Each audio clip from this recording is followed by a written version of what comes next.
And we are live on Facebook, YouTube, and Twitter. He's Andy Billman. I'm Jared Watson, and this podcast is brought to you by Waiting for Next Year. Check them out. Original Cleveland sports reporting at waitingfornextyear.com. We are also brought to you soon to be officially announced with Evergreen Podcasts. So wait for that to come out. More to come. Andy and I, if you didn't see this on Facebook yesterday, Andy and I finally met in person. And hugged it out. We had to hug out that fucking loss. We hugged it out. It just happened. So I guess I got to give a quick little rundown of this, Andy. We were passing through Connecticut because we were coming back from Boston after my wife we spent the weekend meeting estranged family members that she never knew because she didn't grow up with her father, and her father passed away. And then she was, there was a lot going on, and we went up there to go and meet family and take care of a few things. And so there was a lot of emotions through the entire weekend. And then she took me over to the other side of her family that still lives in Boston, a cousin's house. And of course, for some reason, they're not Patriots fans, a couple of them. They're Steelers fans. So that was fun. So we watched the game. And I had to deal with these wonderful people who I love. That's awful. That is awful. And watch the game with Steelers fans. It is so nice to meet you. Do you have a bar? Oh yeah. Well, there was drinking. Man, that kept me. But by the end of it, I was like firing BB guns at cans in the backyard. It was a very Boston evening. It was as Boston as you can get. It was great. So after all that, we finally long days, Andy, the longest days of my life, capped off by the longest drive. And it was a wonderful time. It was a good time. So, we had a good time, and we drove, and I didn't have any time to plan or think about what we were doing and where we were going, and didn't realize, oh yeah, we're passing through Connecticut. So by the time we hit Hartford, I'm like, I just talked to Andy 30 minutes earlier. We were planning the podcast, and I said, Andy, I'm going through Hartford right now. He's like, oh, well, when you get to exit 26, let me know. So sure enough, I mean, it was just random. It was serendipitous the way that worked out. Really Ended up at Andy's house. We hugged it out. Rob Joswiak on Facebook. Good, you deserve it. Shut up, Rob. Rob is a Steelers fan, buddy of mine from Western Pennsylvania, and we were both in the military together. Rob, don't start with me today. Don't start. Nah, I'm used to it. Easy, Rob. So anyway. Easy. So anyways, it was Brittle fans today. It was fun. We went and grabbed a sandwich. I got a roast beef sandwich that for some reason they put blue cheese on it instead of horseradish. And I don't understand. Cafe's finest in Cheshire. Yeah. I asked for bacon and avocado, and I didn't get any of that on there. I don't know what was going on. It's all right. No, but you got the best apple fritter in town. And look, the apple fritter was great. It was great seeing you. It was 2 years in the making, because this show, Andy, started 2 years ago. Yeah, it did. At this time in October. Yeah, it did. You're right. Right after the Jets game. After the blue Bud Light game, we finally won. I don't want to be proud of it. But look, it was great seeing you. It was wonderful seeing you and your wife. We had such a great day. I drank coffee. We sat and chatted. It was like we were long lost friends, which we are. Absolutely. It was really wonderful, and the bro hug really helped, because what happened on Sunday? The one thing I said on this fucking podcast on Thursday was, you can't get blown out. All this goodwill goes away if you got blown out. And Jared, what happened? Yeah. They got blown out. And what are we feeling today? Grumpy, angry, mad. And I let this. I'm in a terrible mood. I'm in as bad a mood as you can get on a Monday morning. What is today? Tuesday morning. Tuesday. I'm going to lead off the way I did on Sunday night. Yes, the Browns are 4-2, and yes, you would have signed up for 4-2 back. Shut up! Don't want to hear it. But that is not the topic today, or yesterday, or Sunday night. The topic is we keep losing to the Steelers, and I'm not happy about it. Jared Watson's not happy about it, and it's okay to be angry about it.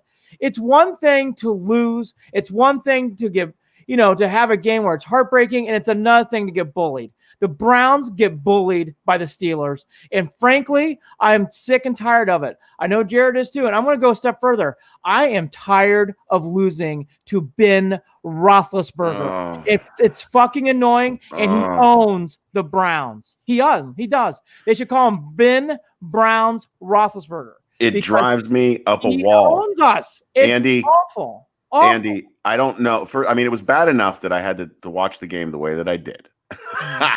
And, we always know in the back of our minds as Browns fans going into this game, even though you convinced me that the Browns could win this game. We did. We got each other ready to go. Helps me, yes. But in the back of every one of our minds, they might lay an egg. They might lay an egg. They might. It doesn't matter. And you know what it comes down to? What's driving me nuts, Andy, is it seems like nobody understands in that building, besides maybe Odell Beckham Jr. He gets it. This rivalry and what this means.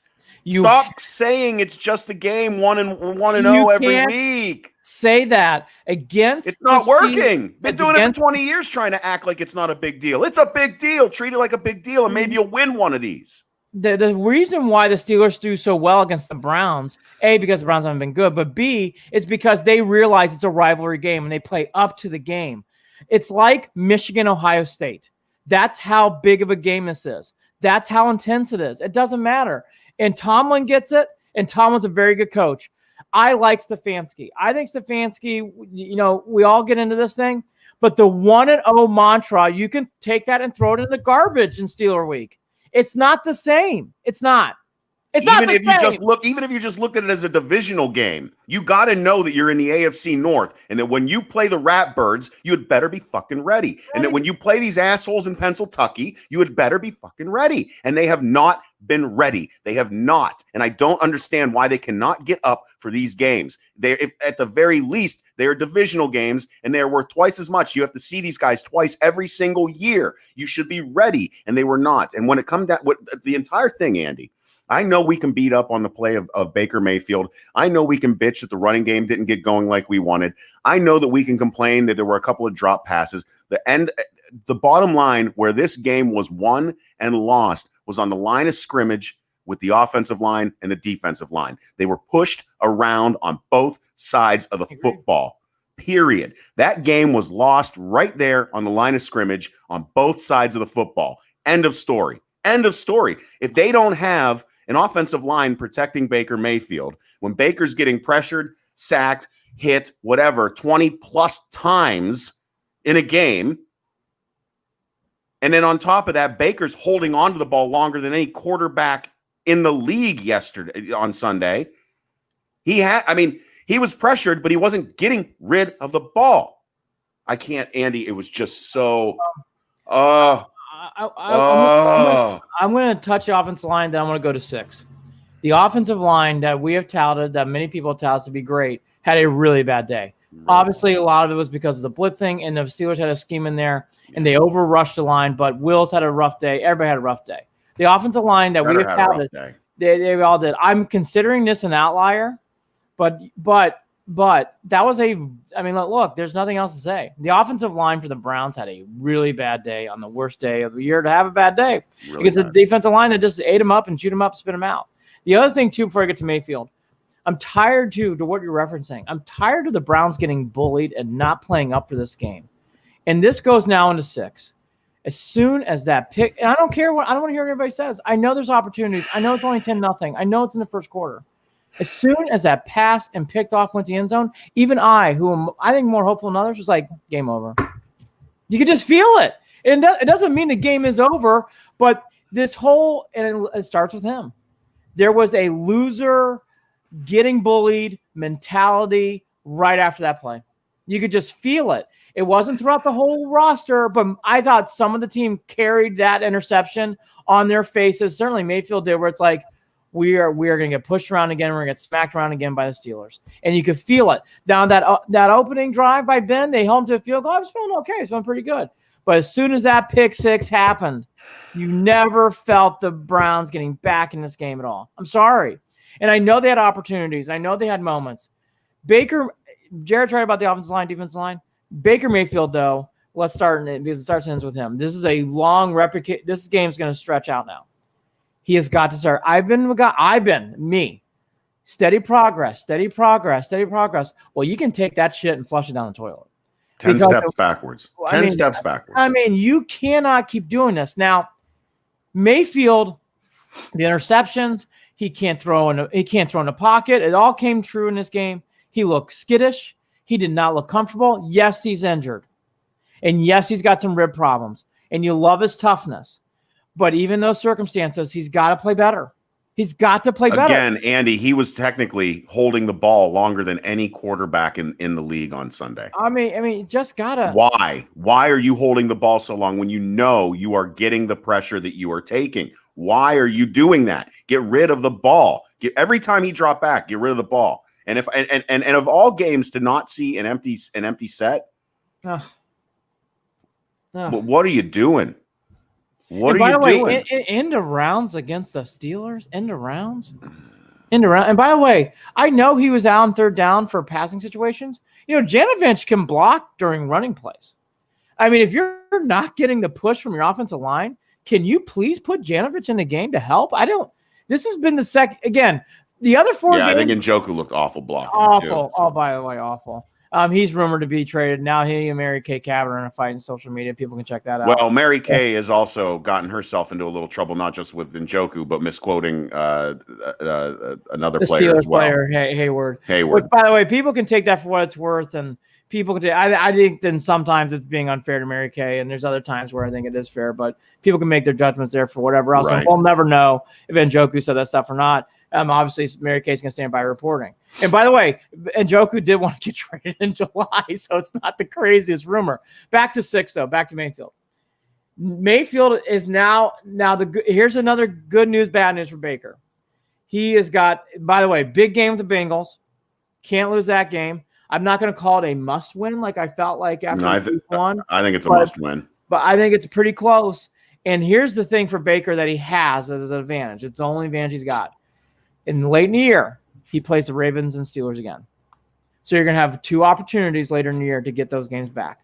He has opportunities to get this back. Andy, and we could reference, and I don't remember what year it was. What was the 51-0 year where the Browns beat the Steelers 51-0? Bud Carson. It was the year that Bud Carson went to the AFC. It was a mid-'80s game, right? Late 80s. It was Bud Carson's first year. It was the first game after Marty. Well, the second game, the second matchup of that season, I think the Steelers won like 35-0. So it flipped. It completely flipped. Oh, it's just one game. And I'll reference in that way.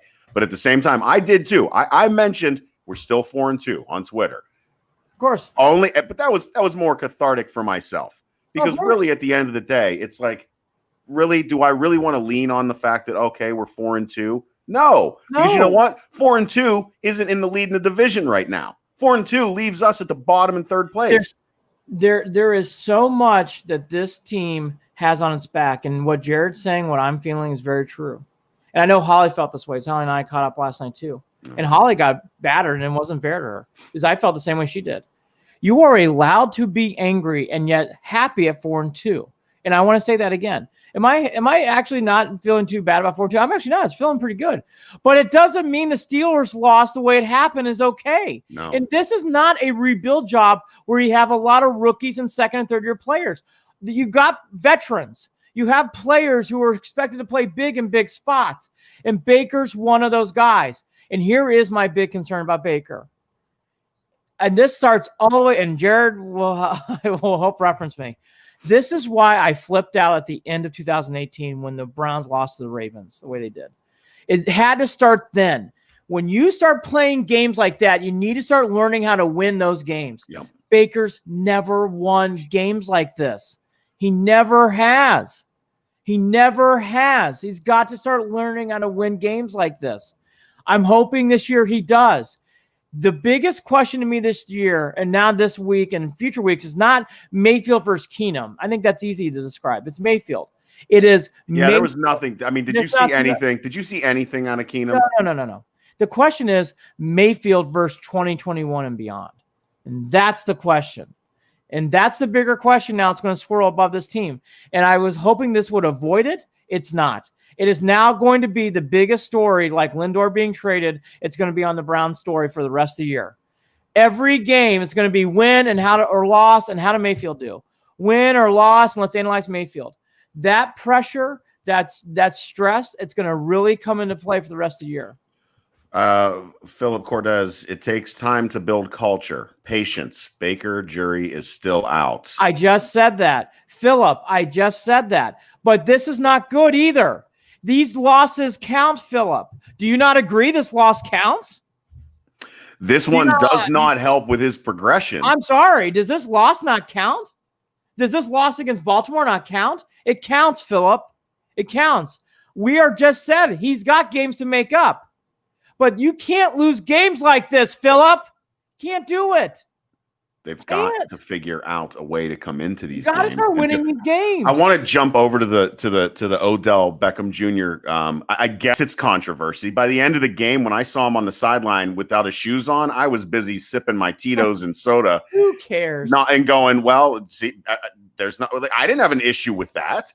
And then I find out that he punched a water cooler or something. That happens all the time. My point is, good. Yeah. He's the only one who fucking cared as much as we did on Sunday for crying out loud. How were you sitting in Boston looking at that shit? Oh, dealing with listening to getting chirped at the entire game? Yeah. How was that? Was that fun? Yeah, it's a blast. It's a blast. It's a real good time. Go back to Philip's comment. Philip's got another one here on Facebook. Yeah. Philip, thank you for watching the show.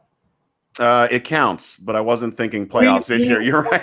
Well, by the way, you're right. But why should we have to console ourselves when we come into this game 4-1? We are thinking playoffs right now. But Philip, you're right. And by the way, thank you, Philip, for watching. Thank you for your comments. We love you.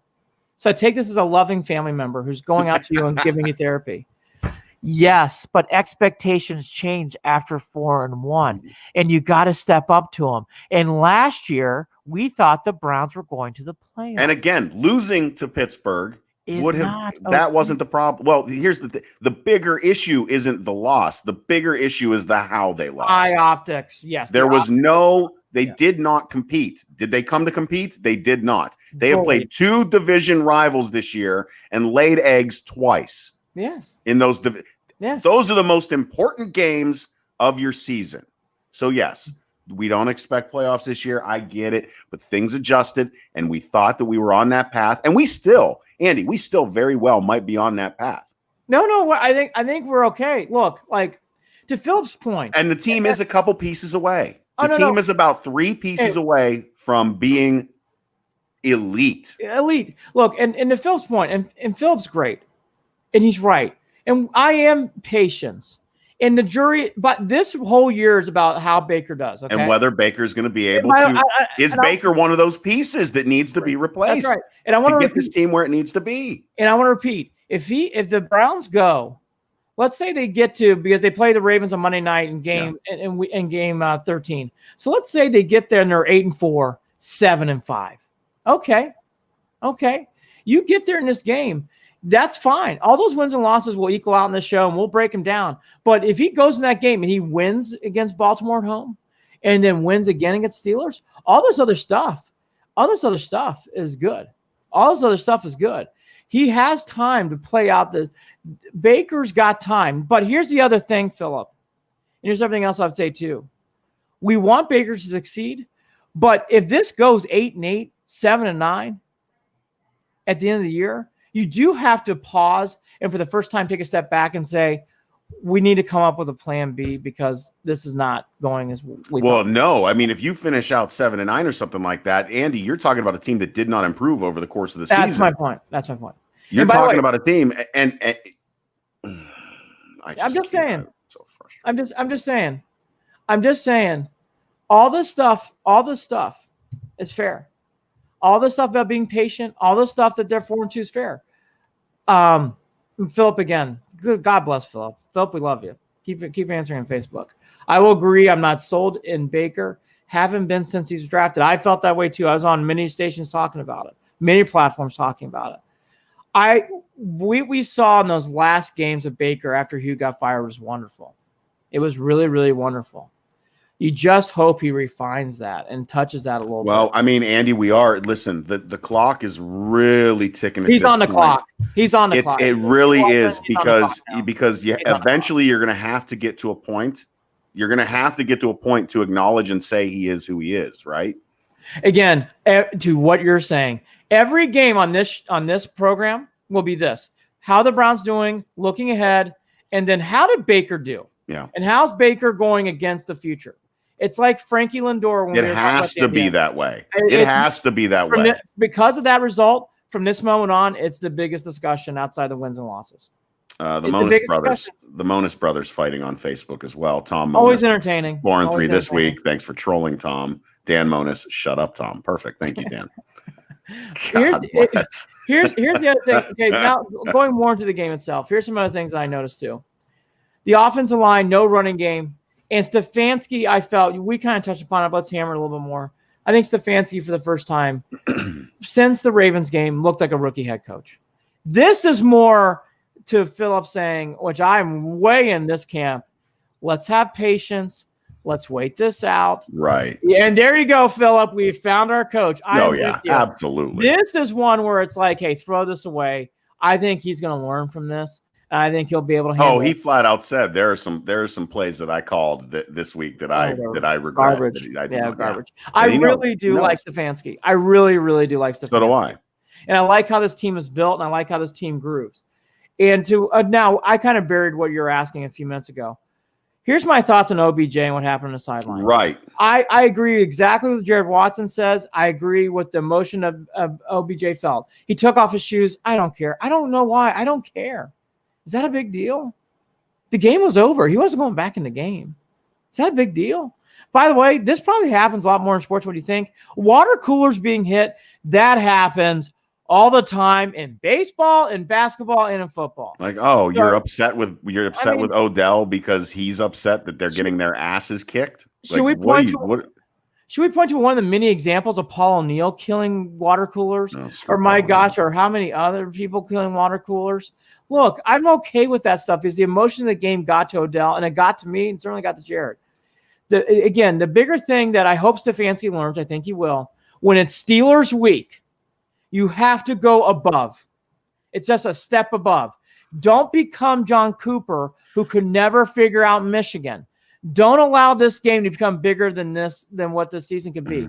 Because the Steelers, you have to play them twice a year, and they are always going to play well, and they're going to play hard. And they're a well-run, and they're a great team. Because the Steelers do not walk in thinking, we're just going to kick Cleveland's ass. No, they come in and they say, we're going to make sure that we do everything we need to do to kick Cleveland's ass. This was said by, I believe it was Gerard Cherry, I heard. So, Gerard, I'll give credit to you. When he played for the Patriots, he said the way you beat the Steelers is you hit them in the mouth. And the Browns have to start doing that. And I echo what he says. When that game not the way Miles does, not the way Miles did, but a different way. Okay, here's the thing about Myles Garrett. I've heard about this too. Let's go down that road. Miles and Tomlin met before the game. That was nice to see. And then Miles did get a sack, but the Steelers were able to control him the entire game. You can only have so many moments with Garrett winning the games. Right. So this is one where no way. This is one where I go still gumming away with that game and getting a sack. Still was a lot. I mean, look, Miles did not have a strip sack and a fumble. Okay, I mean you can't expect it every game. Baker might have given it right back anyway. So well, that's my point. But here's my bigger story about Baker. The running game has won you games, Baker. Myles Garrett's won you games. He won. Myles Garrett won the Colts game. Won that game single-handedly, in my opinion. Yeah. And run the game with some running plays. Baker, at some point, has to win the game with his arm. It's just natural. You're the quarterback. It's coming. It's going to have to happen. The more games that we get into this season, Andy, the less likely I feel like that is going to be. And that is starting to be my sign regarding Baker. I agree. And I really want to be wrong, but you have to look at it like this. He's not going to there's no switch being flipped here that's going to change the trajectory or the play that he has given. I agree. He knows better than to do what he didn't protect the ball. He was scared. He was skittish in the pocket, which he didn't get rid of the ball. I mean, it just was brutal to watch him on Sunday. The Athletic did a great article, and they asked some talent evaluators. So I'm getting some of their quotes here. This is from The Athletic. Great article. For people who don't subscribe, I would suggest. I think The Athletic does really good stuff. Yeah. Quote, if you keep Baker in the pocket and stop the bootleg, you have a great chance. I don't think Baker can beat you from the pocket, but they've got a good plan to win. They'll be in the mix if Baker does not implode. That's from an evaluator off the record. Here's another one. Quote, Baker can get better than that, said an offensive coach off the record, but, not releasing it, not releasing his name. Right. Quote, he is obviously better when they can run the ball and do play action. I think Baker can get better in the pocket. He is young, got a new system, in time. They can still develop that part of the game. I don't know that he will. I would not write him off. I worry. We're all saying here in these comments. I worry about his eyes in the pocket, Andy. I worry about his eyes because he hesitates in the pocket way too much. I wonder how he's seeing the plays develop downfield because he just does not. He holds on to the ball and he makes poor choices in the pocket. I agreed. And I agree with Philip's comment here. Philip, again, great job today. Philip on here as a third co-host. No, he's doing great. Keep chiming in. Philip, I keep hoping it's a confidence issue. And I agree with what Philip's referencing here. Here's the two part of that answer. One of it is he's got to start becoming more confident anyway. So if it is, he's got to start becoming more confident. Yeah. Because you're going to lose your confidence in games sometimes too, because even the great ones talk about it. Sometimes you just don't feel like you have it or it's not your day. And he's got to play above that. But the bigger thing to me to referencing what Philip is saying, the Browns are a great front-running team early, meaning if the Browns get a lead and then they can play the running game late, I said it on here. If the Browns have a lead late in the fourth quarter, they're suffocating. They're going to win games. Well, the quote that you have in here from Yahoo Sports, too, I like this one. And this goes, both of Mayfield's ghastly interceptions Sunday looked more like future lessons than proof the third-year pro can't play. Mayfield acknowledged as much, noting that the first interception, a pick six, came with Pittsburgh appearing to play cover one, with the safety, Minkah Fitzpatrick dropping underneath to undercut a short pass as a rat defender. I mean, yes, I guess. But again, then show me. Again, that's why the loss in 2018 was bigger than what people made it out to be. These games are never throwaway games. I learned that a long time ago. All these games count. And he has done a nice job of, again, he has moments. He did lead the Browns on a drive to beat the Jets back in the blue collar Bud Light game. He's had moments here and there. He played wonderfully against the Panthers. He had a fantastic first half. Fantastic first half against the Colts, but he's not put a whole. This is another great stat that tells us exactly where we are right now. The only two other quarterbacks with more multiple interception games, because Baker Mayfield's got 11 games now with multiple interceptions, and this is it. This is the Bonnie and let's see the Heckle and how do you say that? Jekyll and Hyde. Holy cow, dude! My brain is just fried at this point. It's very Jekyll and Hyde. Is he going to be Jameis Winston or Phillip Rivers? Because Jameis Winston has 13 games like that. Yeah. And Rivers has 12. It tells you the fork in the road that we are at with Baker Mayfield. There was a great stat that was going around Twitter comparing Favre's numbers, Breeze's numbers, and Baker's numbers. And Baker was right in there with those guys. So that's the hope. You hope it goes down the road of Favre. It goes down the road of Breeze, where he's going to get over this hump and he's going to turn the lights on. But to Jared, that's why I pulled the stat. You also don't hope this is going down the road of Jameis Winston or seeing what we did this year from Haskins. You just don't want to go down that road either. And we don't know. But that's why, again, I hate saying it, outside of the wins and losses and what's going on in the field, the Baker Mayfield analyzation has now started. And it is here, and it is real, and it is big. Every game now, we're going to have to do on this podcast what's going on in the game, previewing the game, and what do we think Baker's going to do? It has to be his story. Yeah. Has to be. Well, I mean, the trajectory of this team going forward is all based in that issue, period. Yeah, it is.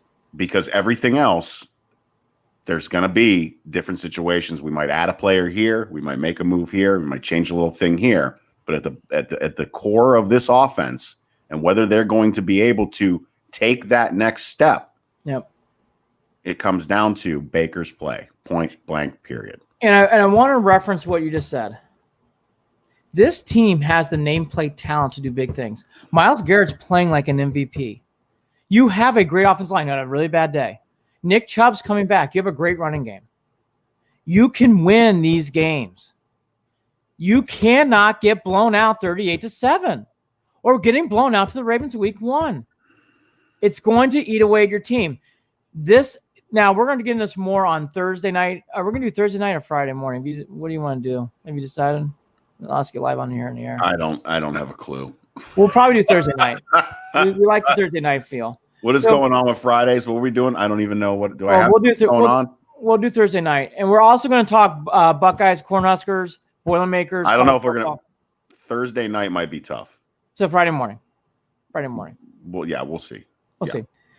But going back to things, this team, this team has the talent and the tools to do big things.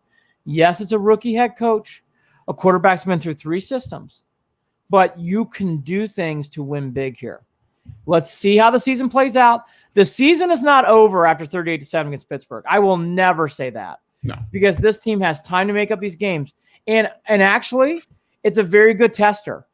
They're playing a bad team with a good quarterback, a divisional rival on the road.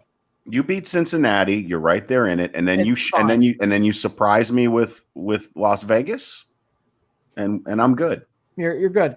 You don't even have to win that game, but great. I mean, exactly. And we're gonna get into the schedule in a second. One more from Philip. The interception is bad only because he let it change how he played for the rest of the game. Incorrect. We've both been referencing that. That interception carried the more just a pick 6. It felt like a pick 38. It really felt like a pick 38. It was very much a here we go. Yeah. And at that time, it was so funny because at that time when that happened, I'm glad I didn't see it. I was listening to it. I heard the call because I was fighting with my DirecTV login to try and get it pulled up on the TV. So I didn't even, I was so busy trying to do that. I heard that, and in the back of my mind, I'm thinking, well, maybe I don't. Maybe this is a sign. Maybe this is a sign I shouldn't watch the game. And by the way, how fun is it? As I've been there, I was at my son's Little League game that went for 3 hours to Cheshire Youth Baseball. We're pretty good after hour 2. Pretty. You can put a cap on it. You can put a cap on it. We can go home. We've seen enough. And my poor son Carson plays on the Bad News Bears bad team. Anyways, it's for another podcast. But anyways, this team, the season's still there. Yeah. Jared referenced it. You win in Cincy. You take Vegas. The next 4 after that, which I was not so thrilled with, has now kind of come back in full circle. The Texans stink. Yes, you never beat Jacksonville. God, please beat Jacksonville this year. And then you sandwich in there the Eagles. You have 3, and by the way, they have 3 straight home games with a bye. There's 4 weeks, and 4 weeks after the Cincinnati game. Vegas, bye week. Texans, Eagles. You have 4 weeks of home football. You have a great stretch here to get healthy, and then the Battalion Death March in Nashville, in Baltimore, New Jersey for the holidays, and then you wrap up with the Steelers. I don't want to talk about it. We'll see. We'll see. I think we'll see is very, very fair right now. I'm going to ask a few questions here. Yeah. Baker, here, let's mention to the latest quote. We were doing this podcast on Tuesday morning, the 20th on October. This was a quote coming out of Andrew Stash from Stefanski yesterday on the 19th. Baker Mayfield is sore, but nowhere near sore like he was last Monday. So that's positive, end quote. Yes. So it sounds like Baker will be playing. We'll get into this more later in the week with the Bengals preview. I mentioned here, if he is right, pulling him out, there was no reason to leave him in. It didn't. That game was done. By the way, take off your shoes. Game's over. Take off your shoes. Kick your fucking feet up. Game's over. Who cares? It doesn't matter. Game's over.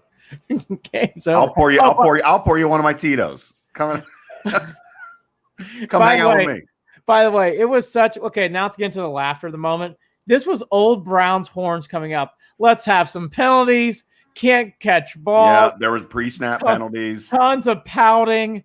A delay of game. The Steelers are hitting us, and we're like, "Whoa!" like we're flying across. Oh, did anyone get hit harder than Hooper during that game? Hooper got blasted multiple times. Anytime Hooper got the ball. Landry got pile drived into the dirt after he made a catch and got Yeah, dirt he ran his- by. yeah, I mean, yeah, it was just like yeah. it was such like Muhammad Massaquoi McCoy's waving from the Oh my stands. God, We've been Massaquoi. there. Yep. You know, and it just that is where this game. This It is why- really this is like why I you start cry at playing. night. You start playing cues in your head like, oh fuck, why are we here again? Yeah. All that to be said, the reason why I wanted to bring up the schedule is this Bengal game is, and it's always important, but it's important because if you can win that game, which I don't think will be easy, we'll get into that more. If you can win that game, yes, the Vegas Raiders are tough and nothing's a given, but you have a 4-week stretch of home stuff, 3 home games and a bye week. You have an excellent opportunity to get yourself healthy and get yourself ready for the Nashville Baltimore home game. You have a really good chance to get yourself healthy and feeling good. You can turn this around quickly. I do like Stefanski a lot. I think the offensive line play is an outlier. Myles Garrett can't win every game, and there's good news. According to what I heard from Tony Grossi on the Land on Demand last night, Harrison is possibly out of possibly. Sounds like he might be out of protocol. And it sounds like Carl Joseph will be playing this week. It sounds like that. And it does sound like Wyatt Teller, they're hopeful. So there are some parts coming back into the fold, which is good. By the way, is anybody Gonna need them. All hands on deck. has anybody seen Mac Wilson yet this year? Only on Twitter. Yeah, I mean, I'm ready for him to play. I'm ready for. Oh, by the way, Sandejo, sorry, love you, terrible. Joe Woods, don't bother defending him. Just say like 23. We're hoping for the best. 23, we're hoping for the best. 23, we're hoping for the best. 23, we're hoping for the best. 23, we're hoping for the best. What else to say? I mean, don't defend it.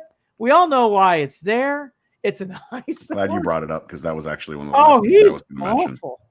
awful. And that's the other thing, too, in these games, to what Philip kind of referenced there. That interception set the tone, not just offensively, but it also set the tone for the defense.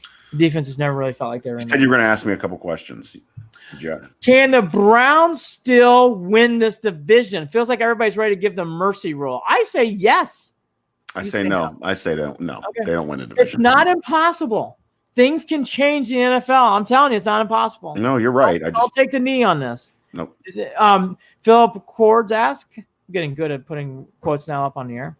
Is there any word on Greedy via Facebook? I have not heard anything on Greedy. He's on the IR. IR. Don't expect anything. Don't expect anything. He went on the IR last week, I believe, right? Was it last week? So you're expecting at least 3 weeks before we hear anything. I actually will go into something more about Greedy. He did not play well last year, and the statistics told you that. And if I were a betting man, even when Greedy comes back, I think you need to have a plan B for Greedy for future reference, even when he does come back. Mm-hmm. Meaning, like, yes, you need him back. You need a healthy bodies, but this goes much further than just, hey, Greedy Williams is back and the defense can be solved. The other thing, too, I want to reference is I heard way too many people saying I actually don't. I think the Browns can win the division still. You've only lost 2 games. And you're getting those guys back. You can win this division. There are people I'm seeing in quotes. There's many other people saying, forget the division. I would not forget the division. The other thing I wanted to ask you, is there any way for you to be convinced that Mayfield deserves a big contract and is the franchise quarterback before the year's out? Oh, boy. No. Short of winning a Super Bowl, no.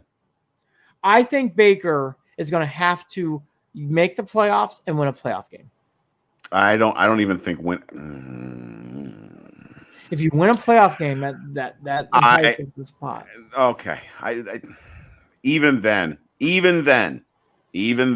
I'm going to hesitate.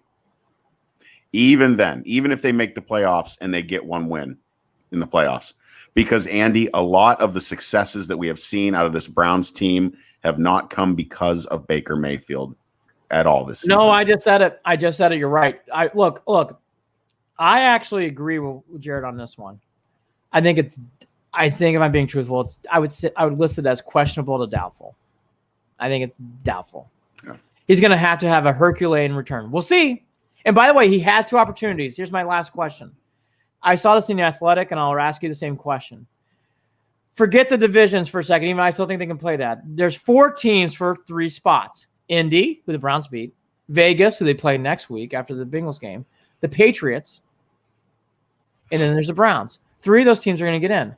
I think the Browns have a good chance of getting one of those 3 slots along with those other teams. And again, it's the Patriots, Raiders, Colts, and Browns. I think the Browns have a good chance against those. Absolutely. Absolutely. And that includes, the Patriots. I mean, Patriots got some problems. The Miami Dolphins have a better record than the Patriots right now.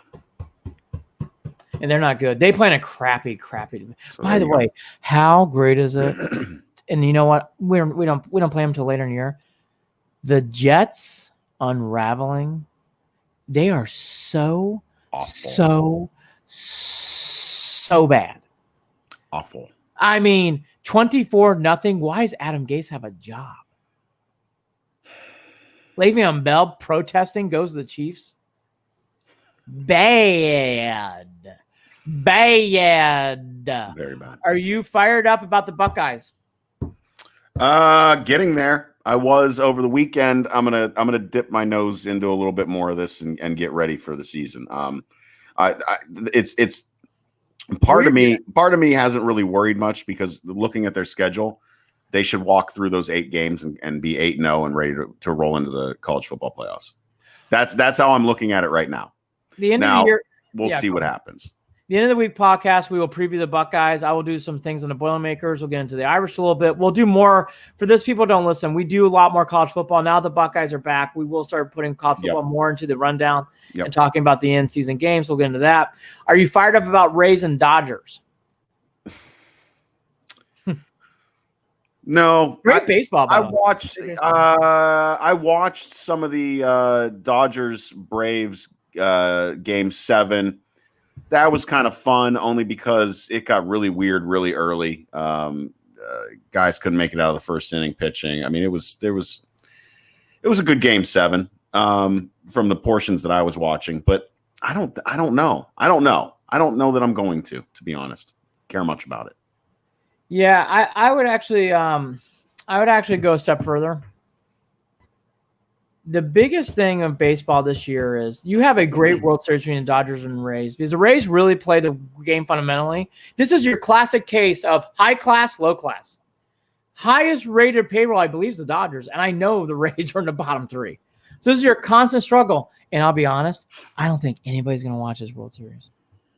And the Braves and Dodgers was good baseball, and I love baseball. Even I had a hard time. Well, we'll have to see how this plays out because we already know that the ratings for the NBA and the finals weren't all that great. And I want to see that comparatively to what happens with the World Series this year too. It's just hard. Look, admittedly, I'm a bitter Cleveland sports fan. So whenever the Indians do well enough to get into the playoffs and then exit early, it's hard for me to want to watch anything else after that. I know that sounds. But what do I have? What I had invested throughout the entire season is no longer there. My investment fell through, and I don't want to invest any more time watching teams where I would look and go, why isn't my team here? That's how I get. That's how I get. I'm with you. That's how I get with baseball. I'm with you. Football. 20 years. I have no reason to think Cleveland's going to do anything well. So I'll watch playoff football all day. And it's probably going to go back to that when the NBA too. But I gotten so used to the Cavs that it's hard for me to care at the moment. No, it's true. That's true. Well, here's some few ending thoughts. I did announce a documentary I'm doing called War in the Diamonds, a bigger story about Ray Chapman and the larger story between the Yankees and Indians rivalry. I appreciate all the press and kind words today. Thank you very much. Also, the NBA lottery has already been done. The draft is happening on the 18th. I'm sure Jared and I will start reading about that here in future weeks. And then coming soon on the bye week, Mandy Bell is going to wrap up the Indians' years. We just talked about the Indians. I'm looking forward to catching up with Mandy. Absolutely. Yeah, we're going to be catching up with Mandy very soon. Actually, it will be playing later. So it's Mandy Bell. We're going to recap the whole season, what is ahead. And we talk about questions, a lot of questions about Frankie and what's going to be happening with him. And, honestly, even some simple questions, which I'm assuming they're gone. I mean, is Brad Ham back? I doubt it. some other things like that. Indians are going to look a little bit different. I don't think you're going to see Santana back in the very near future. I just don't think some of these things are going to be back. So we'll get into that more. And yeah, that should be fun.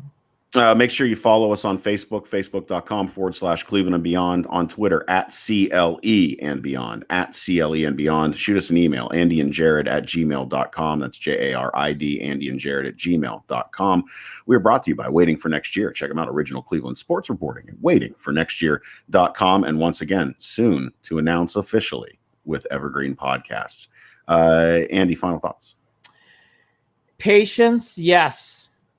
Long road ahead for the Browns. Absolutely. This will change by the end of next week. We all know that. It's okay to get frustrated and not be happy about the results on Sunday. I think people get way too sensitive about fair and honest criticism of a team you love and cheer for. The Browns played awful, and you're allowed to say it, and you're allowed to say you're not happy about it. At the same time, still believe the season's ahead. Big season now for Mayfield. Not that it ever wasn't. Season that. Well said, Andy. I've got nothing else to add besides the fact that I am completely exhausted and have no end in sight for the work that I have ahead of me. So feel bad for me? Nah, don't worry about that. I'll survive it. He's Andy Billman. I'm Jared Watson. Everybody, take care.